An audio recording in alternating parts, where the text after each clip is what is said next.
안 뽑힌 사람은 이라는 제목으로 말씀 함께 나누도록 하겠습니다.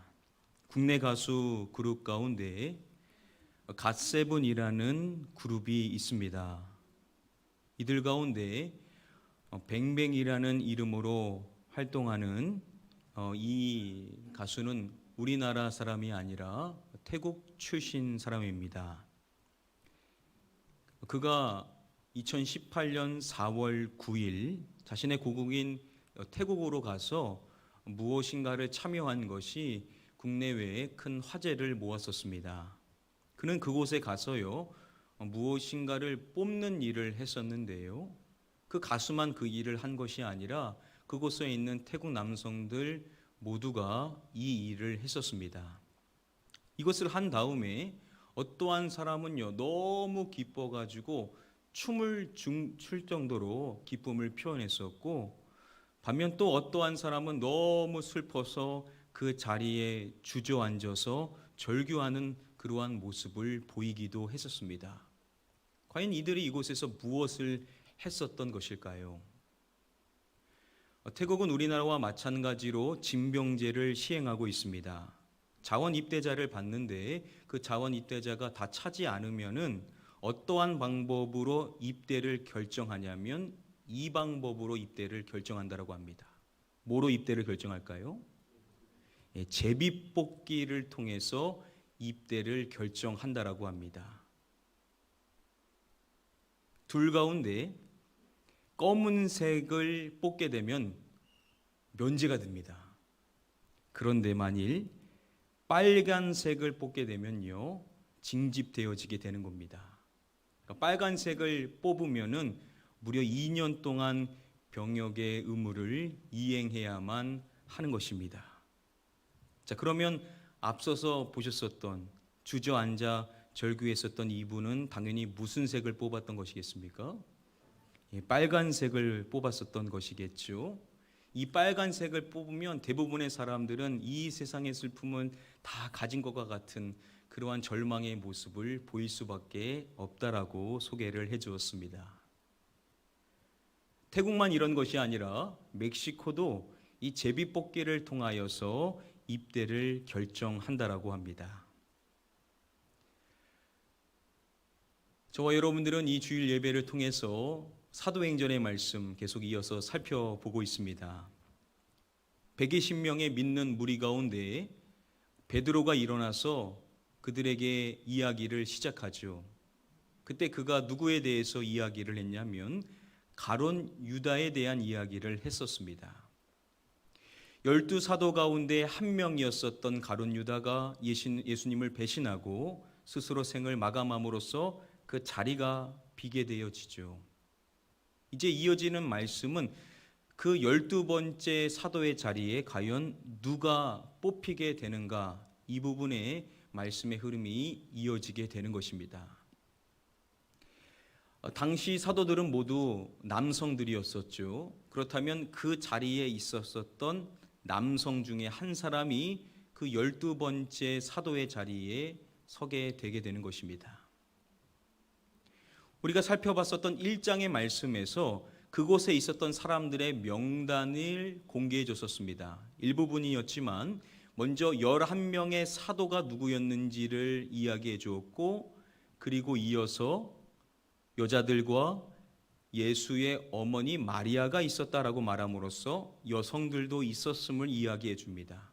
그리고 바로 이어서 남성들을 이야기하는데요, 기억하십니까? 예수의 누구들도 있었다라고 말하죠. 예수의 아우들도 그 자리에 있었음을 이야기해 줬습니다. 유신적으로 보면 예수님께서 동생들이 있으셨었죠. 공간복음의 말씀을 보면 예수님께는 야고보, 요셉, 시몬, 유다 4명의 동생들이 있었습니다. 자, 그렇다면 이 4명 가운데 예수의 아우들 그 자리에 다 있었는가? 이것은 정확히 알 수 없지만요, 아우들이라고 말하는 것을 봤었을 때 최소한 2명 이상은 있었던 것입니다. 자, 그 가운데 야고보하고 그리고 유다는 분명 있었을 것으로 생각해 볼 수가 있습니다. 여러분, 신약 성경 가운데 야고보서가 있죠. 이 야고보서를 기록한 사람이 누구냐면 예수님의 형제인 야고보가 이것을 기록했습니다. 자, 그리고 신약 성경에서 유다서가 있죠. 이 유다서는 학자들에 따르면은 예수님의 형제인 유다가 기록한 것으로 추정되어집니다. 자, 이렇게 이 두 사람은 성경을 기록한 아주 중요한 사람들이었던 것입니다. 이들은 당시 사람들로부터 아주 특별한 칭호를 받았었습니다. 사람들은 이들을 말할 때 주의 형제들이라고 그들을 불렀습니다. 여기서 주님이 누구시겠습니까? 예수 그리스도를 말하는 것이죠. 그들이 믿는 주님의 형제들이다라는 칭호를 그들은 받았던 것입니다. 그 둘 가운데 특별히 야고보를 칭할 때 성경은 따로 주의 형제 야고보라고 소개를 해줍니다.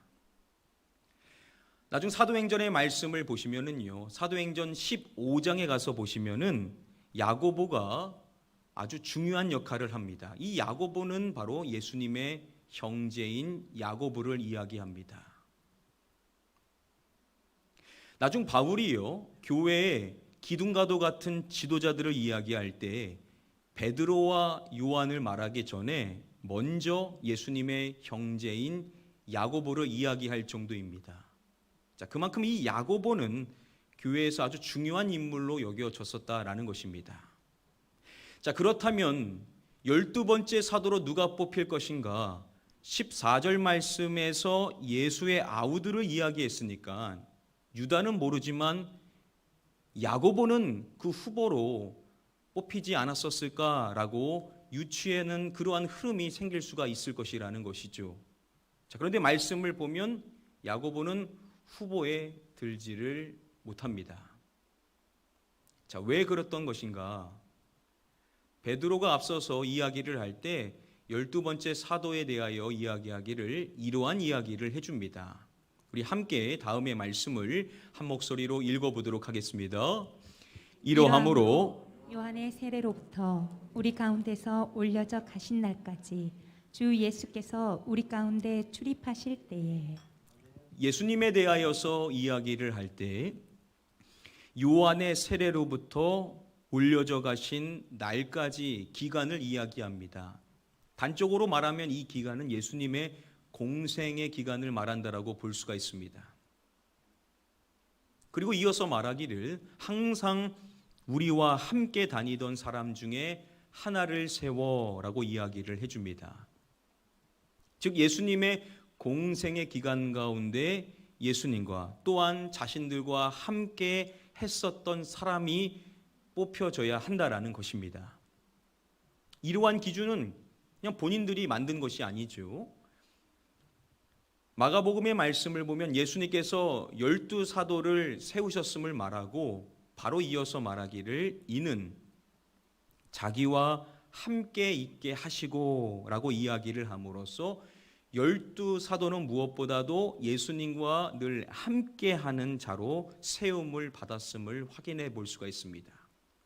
자, 그래서 마찬가지로 12번째 사도 역시도 예수님과 늘 함께 했었던 자신들과 함께 다니던 사람이어야 한다라는 조건을 세웠었던 것입니다. 바로 이 부분에 있어서 예수님의 형제인 야고보는 부합하지를 않았었던 것입니다. 요한복음의 말씀을 보면 예수님의 형제들이 예수님을 믿지 않았었다라고 이야기를 해주었었죠. 즉 당시 야고보는 예수님을 믿지 않고 있었던 것입니다. 자, 그래서 예수님의 형제인 야고보는 그 후보로 간주되어지를 않았었다라는 겁니다.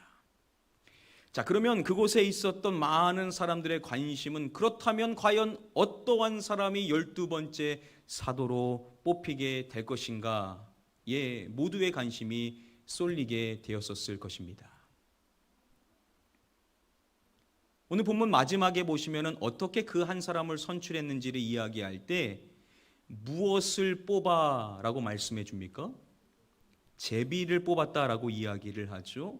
결국 그들이 제비뽑기를 통하여서 12번째 사도를 뽑았다라는 겁니다. 우리가 먼저 여기서 오해하지 말아야 될 점은요, 이 제비뽑기를 할 때 수많은 사람들 가운데 한 사람을 선택하는 것으로서 이 제비뽑기를 사용하지 않았다라는 것을 먼저 기억해야 합니다. 말씀을 보시면은요, 그들이 몇 사람을 내세웠다라고 말씀은 이야기를 해줍니다. 몇 사람을 말하죠?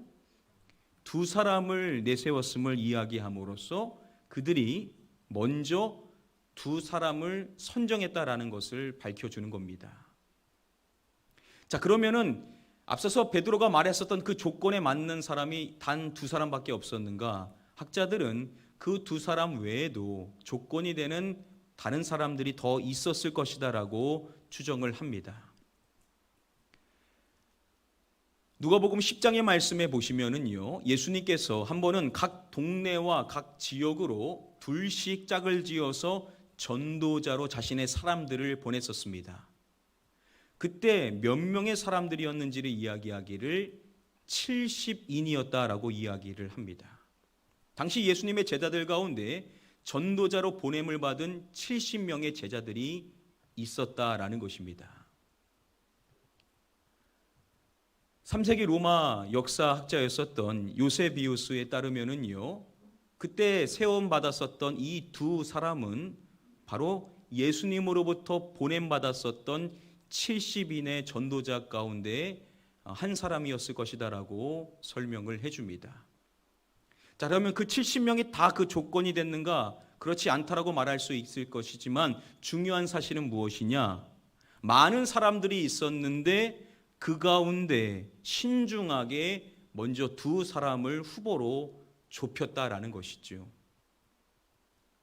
그냥 불특정 다수 가운데 제비뽑기로 한 사람을 뽑은 것이 아니라 그들이 생각해 봤었을 때 이 조건에 맞는다라고 생각하는 가장 좋은 2사람을 그들이 먼저 세웠다라는 겁니다. 자, 그러면 여기서 다시금 질문해 볼 수 있는 것이, 그러면 2명을 후보로 좁혔으면 그 가운데 그냥 1명을 마저 뽑으면 되는 것이지 왜 거기서 갑자기 제비뽑기를 한 것인가 질문해 보지 않을 수가 없을 것입니다. 그곳에 있던 사람들이요, 그 2사람을 세우고 함께 기도를 합니다.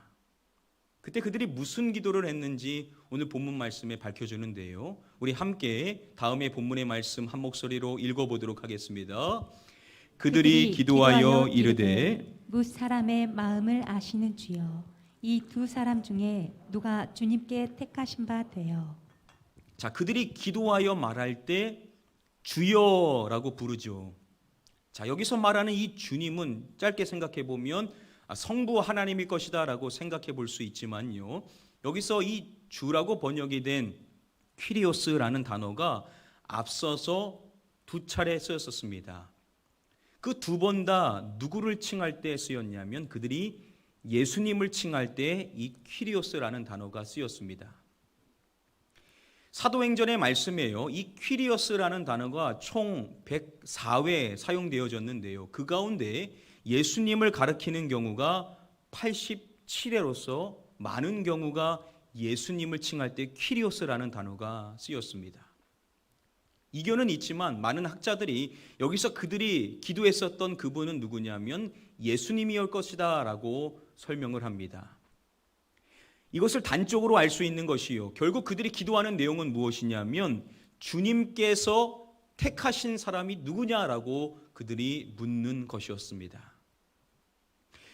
여기서 이 택하신이라고 번역이 된 이 헬라어 원어는 에클레고마이라는 단어가 쓰였는데요, 1장에서 앞서서 한 차례 이 단어가 먼저 쓰였습니다.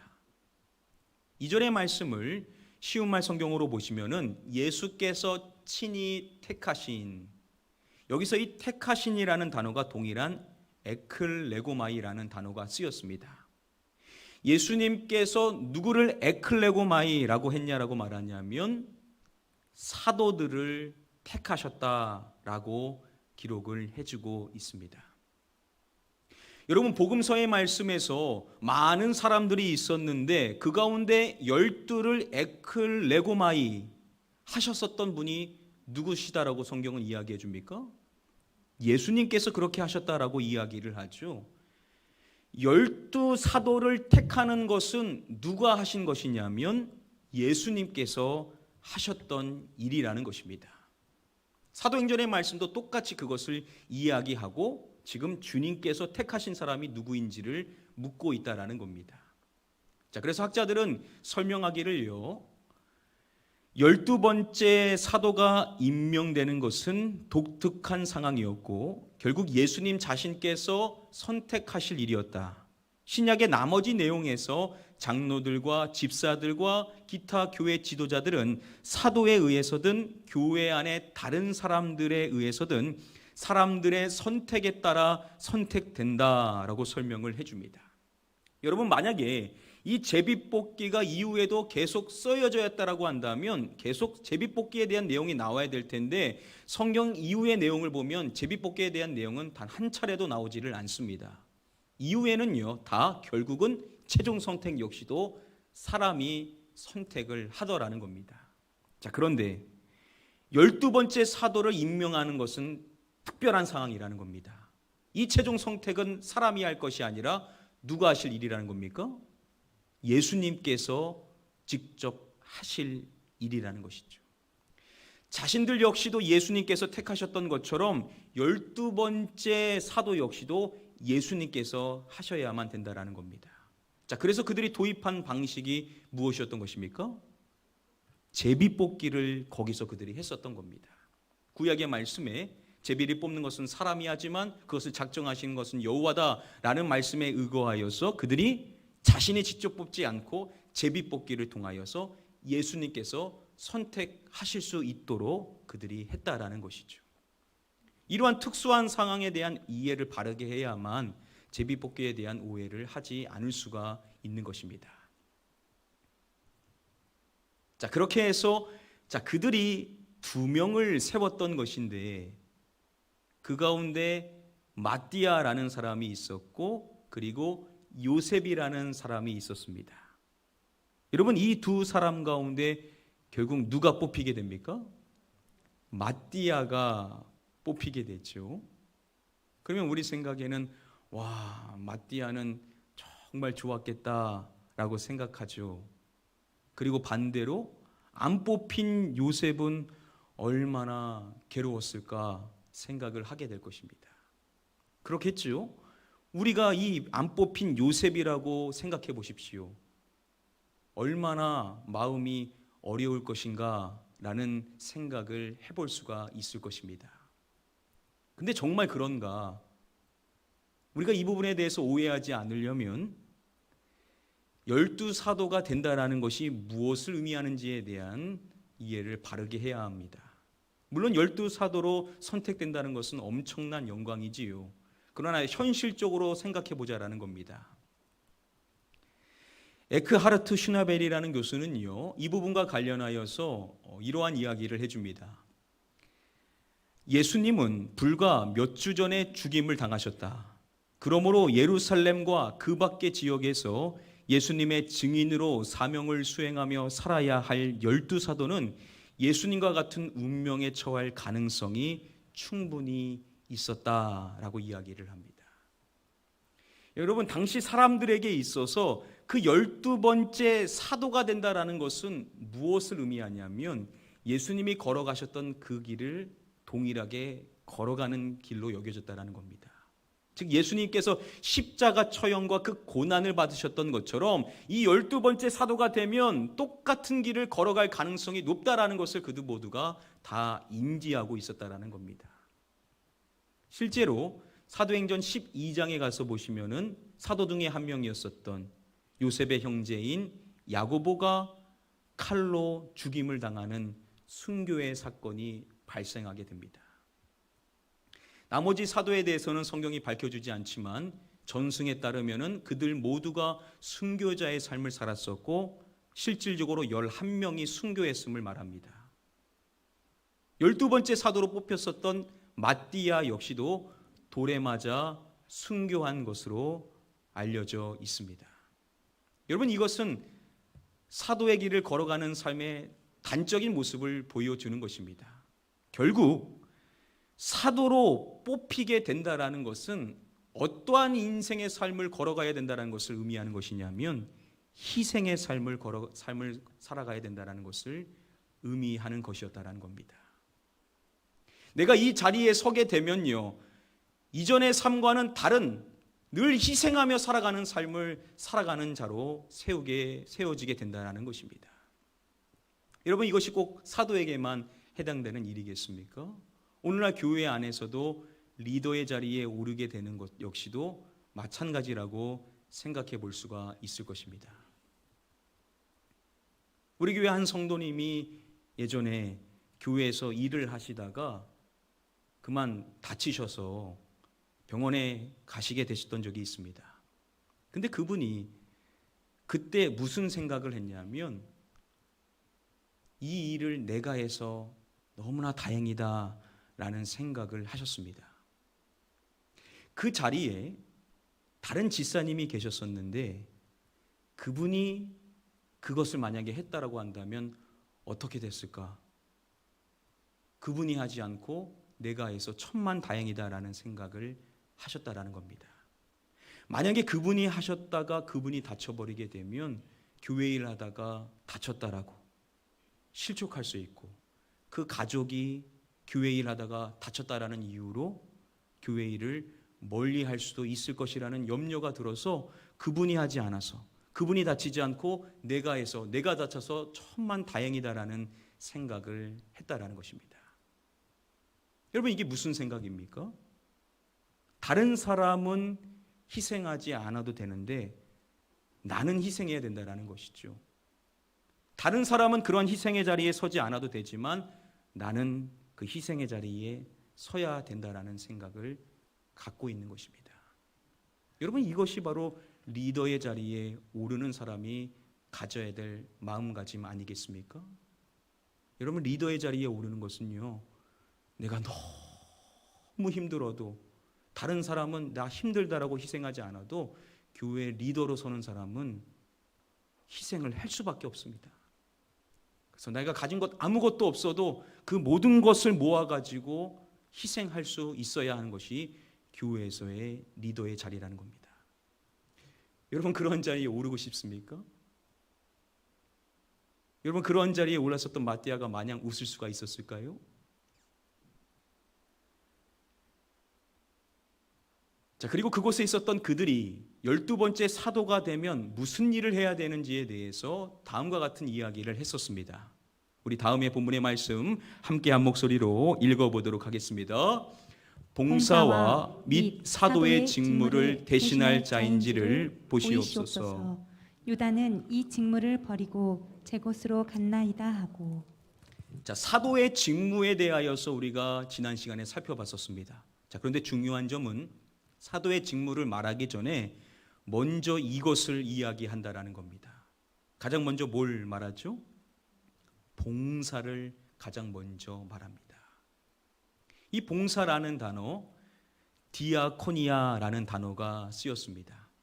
신약의 말씀을 보면 대부분 섬기는 일, 섬김을 이야기할 때 쓰이는 단어가 이 디아코니아라는 단어입니다.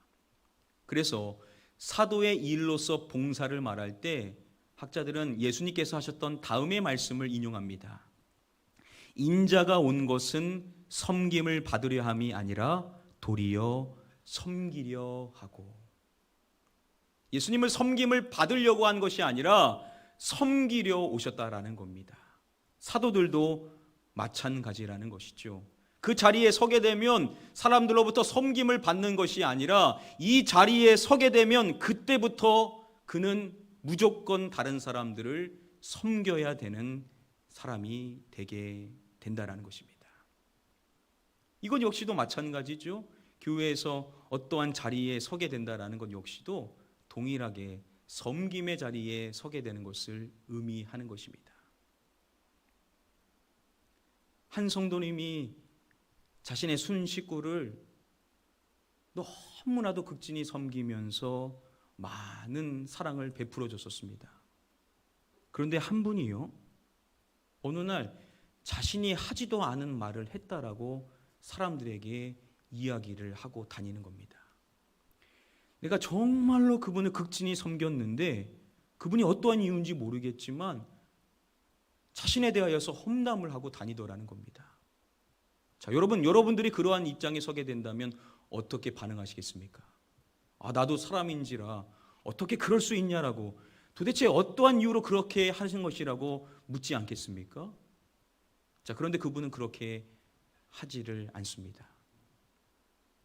다시금 만나도 동일하게 웃는 모습으로 그분을 섬깁니다. 아무렇지 않은 척, 모르는 척 끝까지 그분을 섬기더라는 겁니다. 왜냐? 바로 교회의 리더이기 때문이라는 것이죠. 여러분, 교회 리더의 자리에 오른다는 것은 내 감정대로, 내가 생각하는 대로 사람들에게 대할 수 있는 일을 더 이상 할 수 없음을 이야기합니다. 리더의 자리에 오른다는 것은 그 사람이 나를 어떻게 생각하든지 간에 한결같이 그 사람을 섬겨야 된다라는 것이죠. 여러분들은 험담하는 사람들을 끝까지 섬기는 자리에 서고 싶습니까? 여러분, 끝까지 다른 사람들을 디아코니아 섬겨야 되고 봉사해야 되는 그 자리에 선 마띠아가 마냥 웃을 수가 있었겠냐라는 것이죠. 여러분, 교회에서 어떠한 자리에 오르게 된다는 것은 희생하고 섬겨야 되는 자리라는 겁니다. 여러분들이 그 자리에 서게 된다는 것이 얼마나 두렵고 떨리는지에 대한 실상을 알아야만 한다라는 것이죠. 그래서 이걸 아는 사람은요, 그 자리에 서는 것을 원치 않습니다. 그 자리에 서는 것이 얼마나 어려운지를 알기 때문에 끝까지 고사를 하더라는 것이죠. 그게 어려운 것을 알기 때문이라는 겁니다. 자, 마지막으로 간단하게 뽑히지 않은 사람이었었던 요셉에 대하여서 잠시 생각해 보기를 원합니다. 여러분, 그곳에 있던 사람들이 이 두 사람을 세웠는데, 여러분, 먼저 소개해 준 사람이 마띠아입니까? 요셉입니까? 성경이 먼저 누구를 이야기하죠? 먼저 마띠아가 아닌 요셉을 먼저 말합니다. 그리고 그 다음에 마띠아에 대해서 이야기를 하는 것입니다. 이 순서는 성경에서 매우 중요한 사항이죠. 자, 그리고 중요한 점은 마띠아를 소개할 때는 그냥 마띠아 이름 한 가지만 말하지만 요셉의 경우는 바사바라고도 하고 유스도라고도 하는 요셉이라고 말함으로써 그의 이름을 세 가지나 이야기를 하고 있습니다. 자, 그래서 학자들은 추정하기를 먼저 이름이 언급되고 또 그의 여러 이름이 소개되는 것을 고려해 봤었을 때 아마도 요셉이 더 유력한 사람이었을 것이다라고 조심스럽게 추정을 합니다. 자, 그런데 12번째 사도로 뽑힌 사람은 바사바였다라는 겁니다. 마띠아였다라는 것입니다. 이해되십니까, 여러분? 우리가 이 부분에 대해서 바르게 이해를 하려면 결국은 이 12사도가 어떠한 사람들이었었는지에 대해서 우리가 생각해 볼 필요성이 있습니다. 저명한 설교자였었던 캠벨 몰간은요, 이들이 어떠한 사람이었는지를 알려면 예수님께서 이들 가운데도 특별히 따로 데리고 다녔었던 세 사람을 살펴보면 알 수 있다라고 이야기합니다. 예수님께서 따로 다니고 다녔었던 세 명의 제자들이 있었죠. 베드로, 야고보, 요한. 이 세 명이 예수님께서 특별하게 잘 데리고 다녔었던 사람들이었습니다. 우리는 생각하기를 이 세 사람이 탁월하니까 그랬을 것이다 라고 생각하지만 성경의 말씀을 생각해 보십시오. 베드로, 야고보, 요한, 이들에 대한 기사를 생각해 봤었을 때 이들이 훌륭한 사람이었다라고 말할 수 있느냐는 것이죠. 베드로라는 사람 얼마나 실수가 많은 사람입니까? 특별히 그는 마지막 순간에 예수님을 3번이나 부인하는 사람이었다라는 것입니다. 야고보와 요한은요, 얼마나 세속적인 사람인지 모릅니다. 다른 제자들 다 있는데 자신들에게만 특별한 자리를, 예수님의 좌우 자리를 달라라고 청탁을 어머니와 함께하는 사람들이었습니다. 특별히 한 번은 예수님과 함께 그들이 사마리아를 통과하려고 했는데 그들이 막자 그들이 불을 명하여 하늘로부터 내려 저들을 멸하라 하기를 원하시나이까 예수님께 이야기했다가 예수님께로부터 꾸지람을 받을 수밖에 없었던 사람이 야고보와 요한입니다. 이 베드로와 야고보와 요한이라는 사람을 통해서 알 수 있는 사실은 이 제자들이라는 사람은 탁월한 사람이고 인격적으로 훌륭한 사람이고 준비가 잘 갖춰진 사람이 아니라 오히려 이들은 그 누구보다도 연약한 사람이었고 부족한 사람들이었다라는 겁니다. 그래서 캠벨 몰간은 말하기를 이들이 연약하고 부족했기 때문에 사도로 택함을 받은 것이다 라고 말합니다. 사도로 택함을 받지 않으면은 결코 하나님의 뜻을 이룰 수 없는 자들이었기 때문에 그 직분이 그들에게 주어진 것이었다라고 설명을 하는 것입니다. 동일한 해석을 마띠아와 요셉에게도 적용해 볼 수가 있을 것입니다. 그래서 혹자는 말하기를 이렇게 이야기합니다. 주님께서는 요셉보다 마띠아가 더 연약함을 알고 계셨다.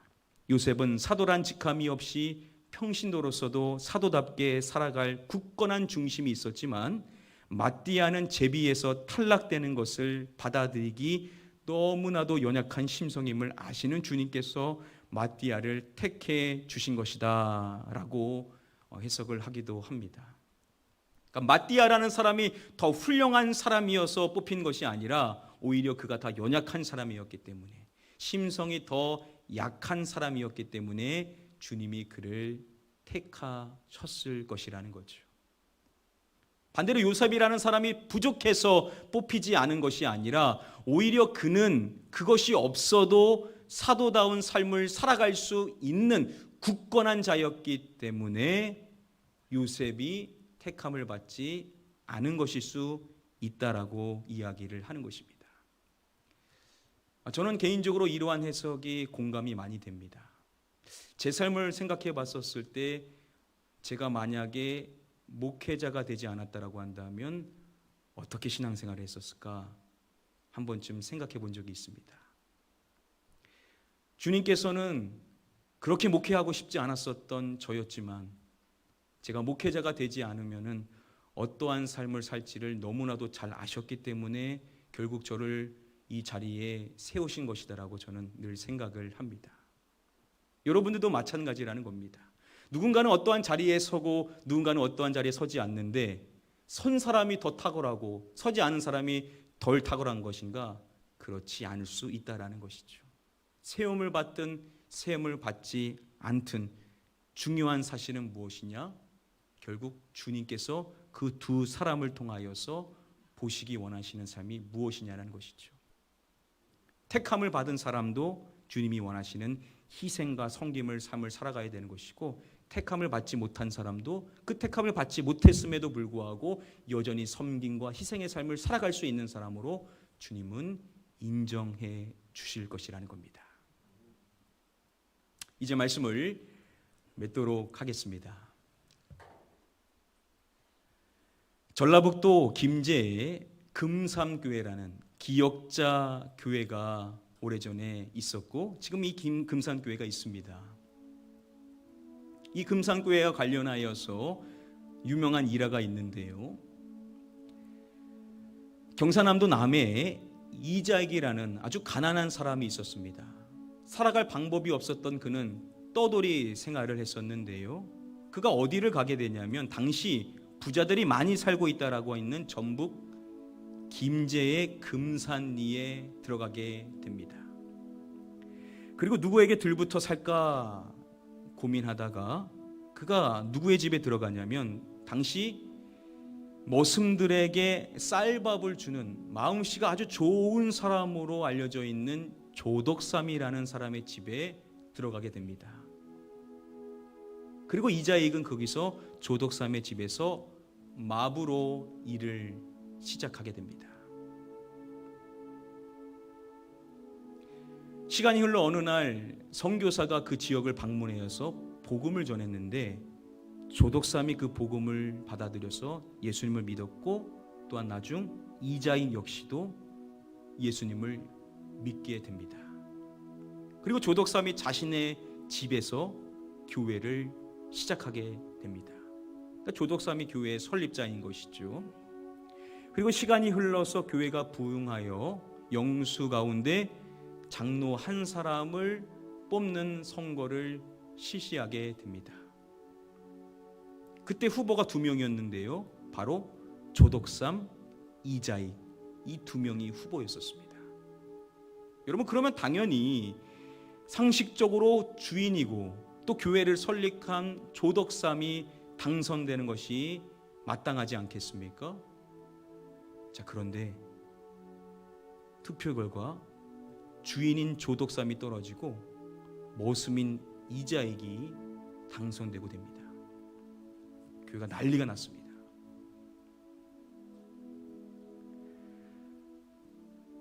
상전입니다. 그리고 무려 나이가 15살이나 많습니다.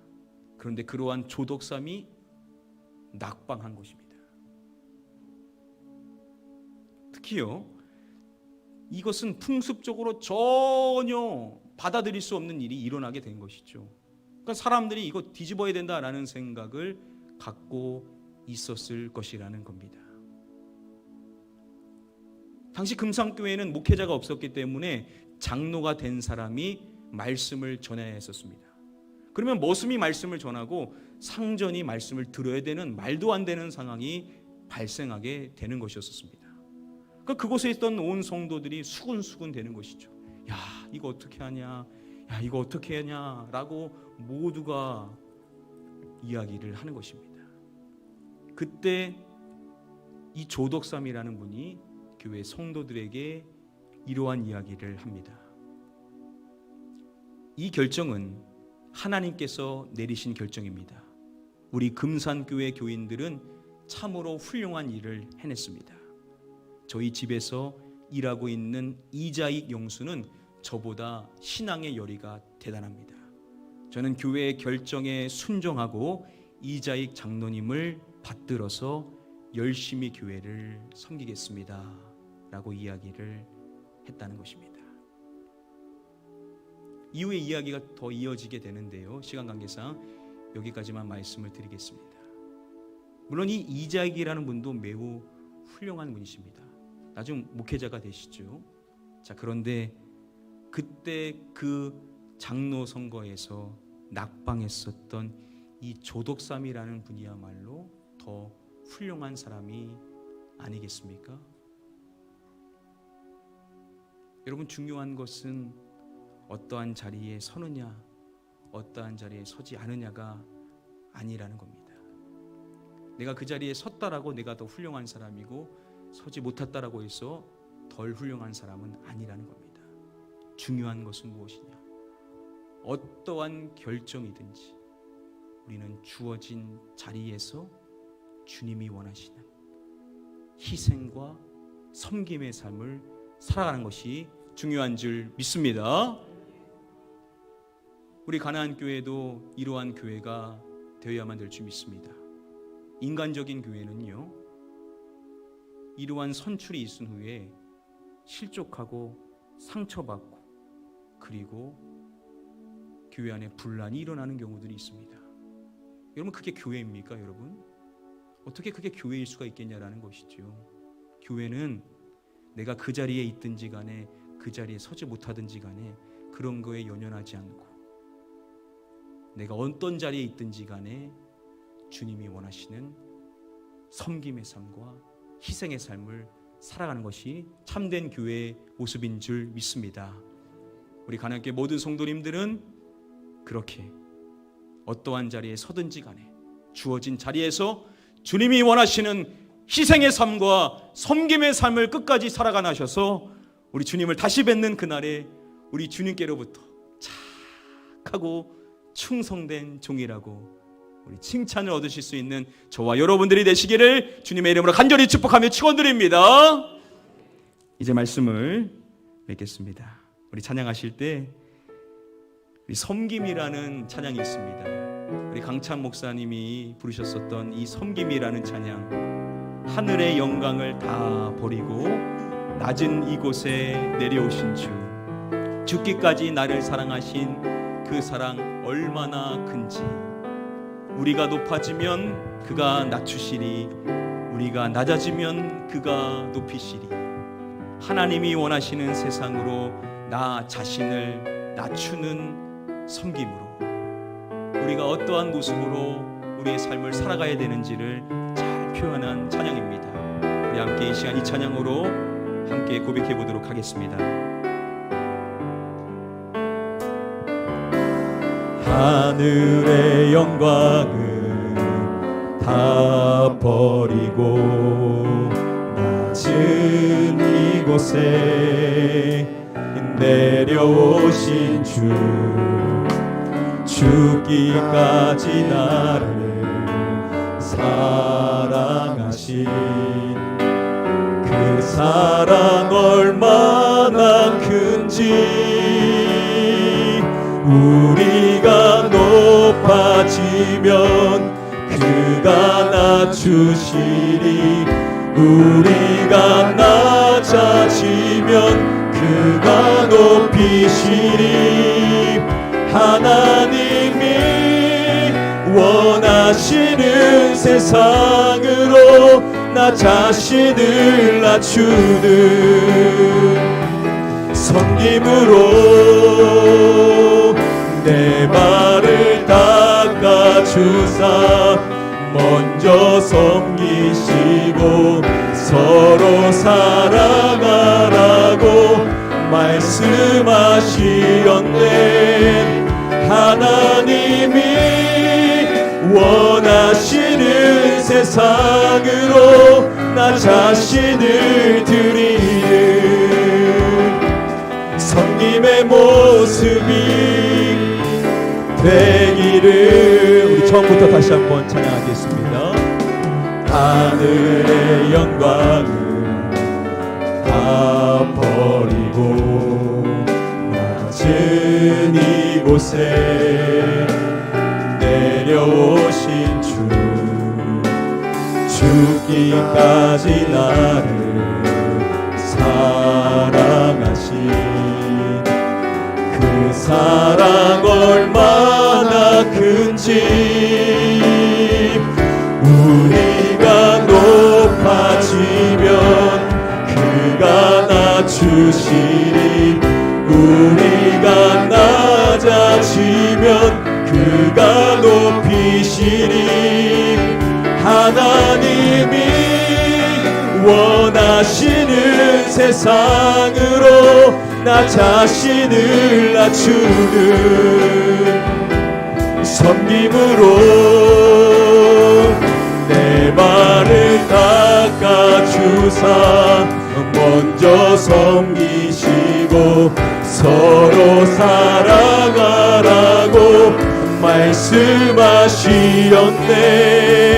하나님이 원하시는 세상으로 나 자신을 드리는 섬김의 모습이 되기를. 우리가 높아지면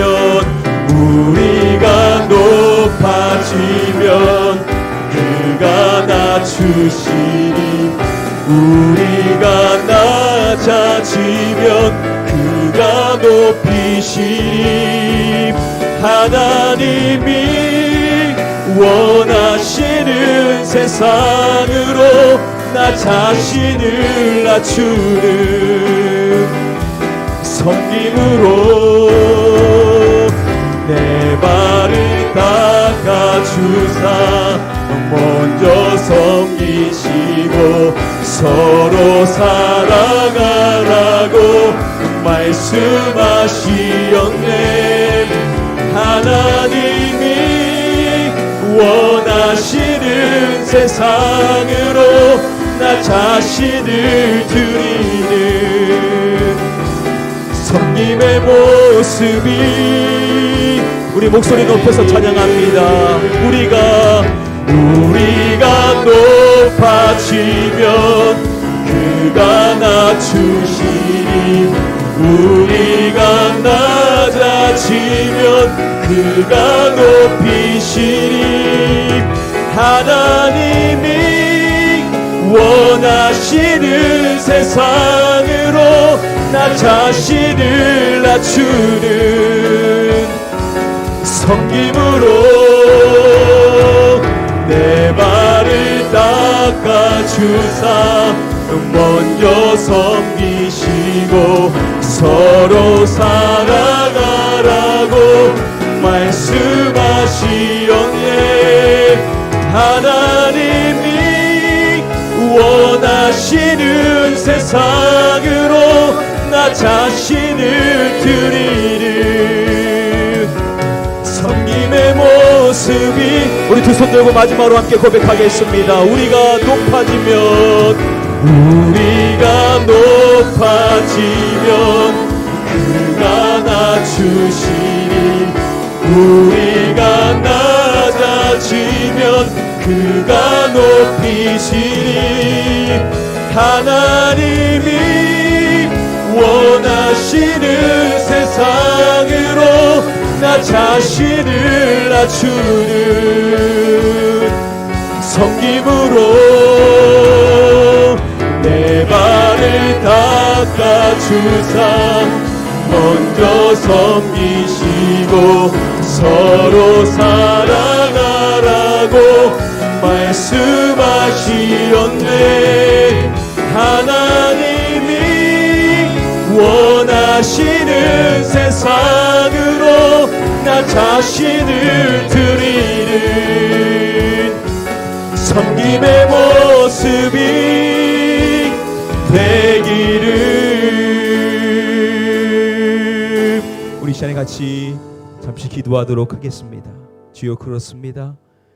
우리가 낮아질 때 주님께서 우리를 사용하여 주실 줄 믿습니다.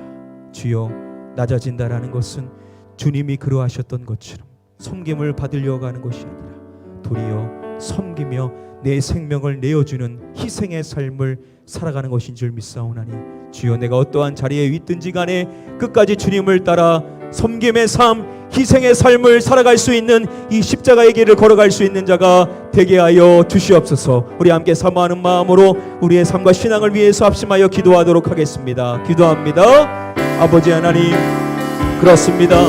주여, 우리가 걸어가야 될 길은 주님께서 걸어가셨던 그 길인 줄 믿습니다. 주님께서는 섬김을 받으러 오신 것이 아니라 도리어 섬겨 자신의 생명을 대속물로 내어주시고자 하셨습니다. 우리도 주님이 걸어가신 그 십자가의 거리를 마땅히 걸어가야 될 줄 믿습니다. 내 자신을 부인해야 될 줄 믿습니다. 인정받고자 하는 마음 버리게 하여 주시옵소서. 세움받고자 하는 마음을 버리게 하여 주시옵소서. 주님이 걸어가셨던 것처럼 늘 만석에 서는 자가 되기를 원합니다. 낮아지는 자가 되기를 원합니다. 주님께서 겸손한 자를 사용하시는 줄 믿사오나니 끝까지 낮아지는 마음, 겸손한 자로 늘 섬기는 자리에 서게 하여 주시옵소서. 늘 희생하는 자리에 서게 하여 주시옵소서. 우리 가나교회 모든 성도님들은 이 희생의 삶, 섬김의 삶을 살아감으로써 주님의 마음을 시원케 해드릴 수 있는 자가 될 수 있게 되기를 원합니다. 주님께로부터 착하고 충성된 종이라 칭찬 얻을 수 있는 우리 모든 성도님들이 되게 하여 주시옵소서. 우리가 어느 한 자리에 서든지 간에 이 섬김의 삶, 이 희생의 삶을 살아감으로써 주님이 걸어가셨던 그 길을 끝까지 걸어나갈 수 있는 자가 되기를 원합니다. 마띠아가 뽑혀진 것은 오히려 그가 연약한 자이기 때문에, 그가 그 길에 서지 아니하면 희생의 삶을, 섬김의 삶을 살 수 없기 때문에 선택되어진 걸 수가 있습니다. 유세번 선택되지 않았지만 선택되지 않은 그 모습으로 주님을 섬길 수 있기 때문에, 희생의 길을 걸어갈 수 있기 때문에 뽑히지 않은 것인 줄 있습니다. 주여, 우리 가나안 교회는 어떠한 자리에 서든지 간에, 마띠아가 되든지 간에, 요셉이 되든지 간에 끝까지 십자가의 길을 걸어나갈 수 있는 자가 되기를 원합니다. 끝까지 희생의 삶을 걸어나가게 해주시옵소서. 끝까지 섬김의 자리에 설 수 있는 자가 되게 해주셔서 주님이 사용하실 수 있는 사람들이 다 될 수 있게 해주시옵소서. 우리 가나안 교회는 낮아지는 교회가 되게 해주셔서 말세에 주님께로부터 사용받는 교회, 주님이 세우시는 교회, 주님이 사용하실 수 있는 착하고 충성된 교회가 되게 해주셔서 마지막 그날까지 주님이 보시는 섬김의 길을, 희생의 길을 걸어갈 수 있는 교회가 되게 하여 주시옵소서.